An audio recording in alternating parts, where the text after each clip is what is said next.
따뜻한 햇살과 모든 것이 무르익는 여름에 시원한 바람과 같은 주님의 교회의 매일 말씀 묵상에 오신 여러분들을 환영합니다. 안녕하세요, 성도 여러분. 7월 6일 목요일 말씀 묵상 시작하도록 하겠습니다. 오늘 묵상할 말씀은 사도행전 8장 1절부터 8절까지입니다. 자, 8장 1절부터 읽습니다.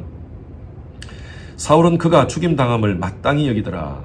그날에 예루살렘에 있는 교회에 큰 박해가 있어 사도 외에는 다 유대와 사마리아 모든 땅으로 흩어지니라. 경건한 사람들이 스데반을 장사하고 위하여 크게 울더라. 사울이 교회를 잔멸할새 각 집에 들어가 남녀를 끌어다가 옥에 넘기니라. 그 흩어진 사람들이 두루다니며 말씀을 전할새 빌립이 사마리아 성에 내려가 그리스도를 백성에게 전파하니 무리가 빌립의 말도 듣고 행하는 표적도 보고 한마음으로 그가 하는 말을 따르더라. 많은 사람들에게 붙었던 더러운 귀신들이 크게 소리를 지르며 나가고 또 많은 중풍병자와 못 걷는 사람들이 나으니 그 성에 큰 기쁨이 있더라.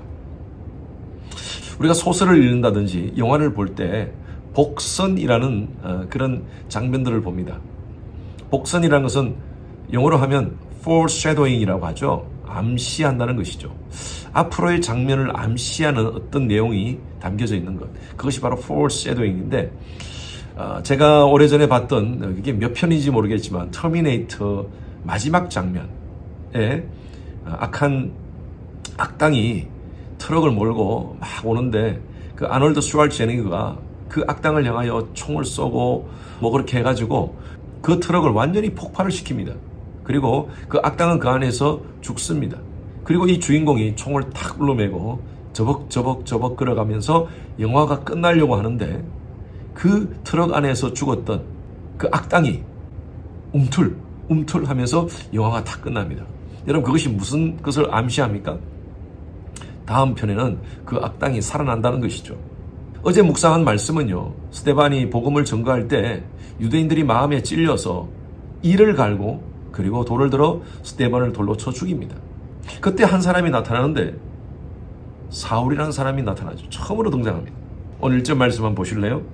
사울은 그가 죽임당함을 마땅히 여기니라. 사울이 잠시 나타납니다.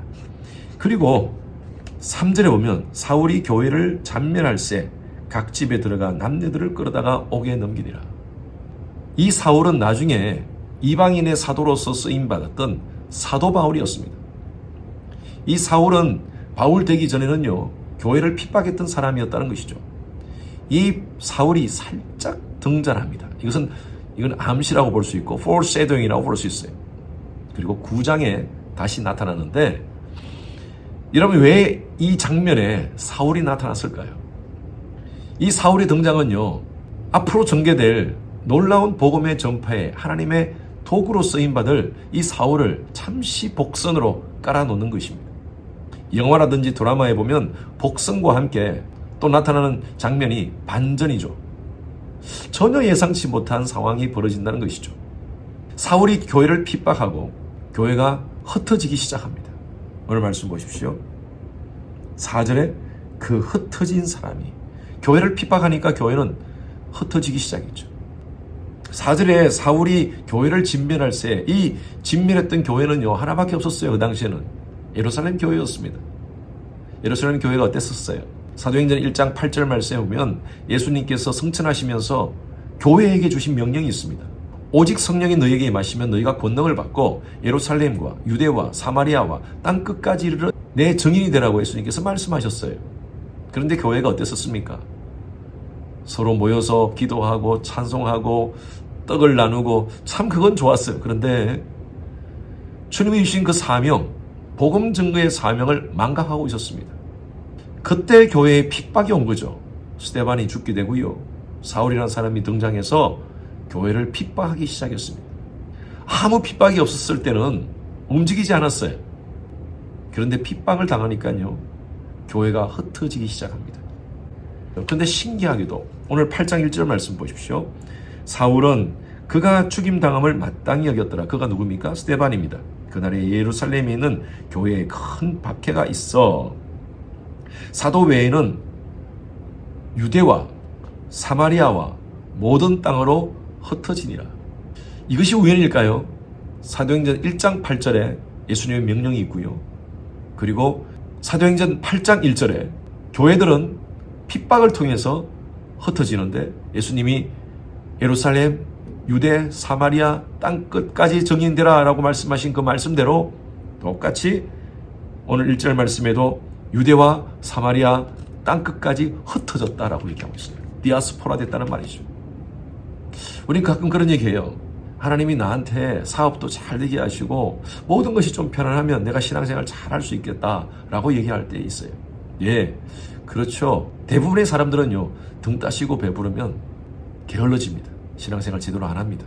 하나님에 대한 갈급함이 없어요. 열망이 없어요. 그래서 하나님은 하나님의 택하신 백성들에게 때로는 고난을 주시는 것 같아요. 고난 속에서 하나님을 만나요. 고난 속에서 하나님을 더 찾습니다. 고난 속에서 들어지는 찬양이 진정한 하나님을 향한 찬양이 때로는 될 때가 있습니다. 저희 개인적인 삶 속에서도 마찬가지입니다. 저는 고난을 통해서 하나님을 더 가까이 하게 되었었어요. 제가 목회자로 헌신하게 된 것도 저희 인생 가운데 고난을 통해서 하나님 앞에 제가 풀타임 사역자로 헌신하게 되었던 것입니다. 사람은요, 고난을 통해서 자신의 사명을 발견할 수 있어요.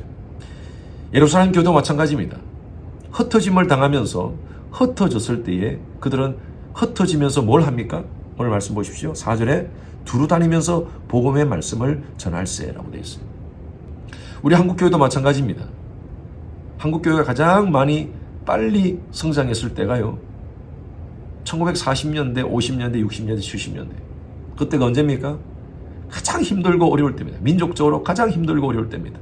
그때는요, 각 교회마다 산 능성능성마다 하나님 민족을 살려주시옵소서라고 외쳤던 사람들의 기도가 많았어요. 그런데 70년 이후에 나라가 경제적으로 좋아지고 잘 먹고 잘 살게 되니까요, 이제 교회가 기도하지 않습니다. 기도원이 텅텅 비고 있어요. 왜? 잘 먹고 잘 사니까요. 먹는 문제, 마시는 문제가 해결되니까, 배가 부르니까요, 사람들이 하나님을 향한 갈급함이 없습니다. 절박함이 없습니다.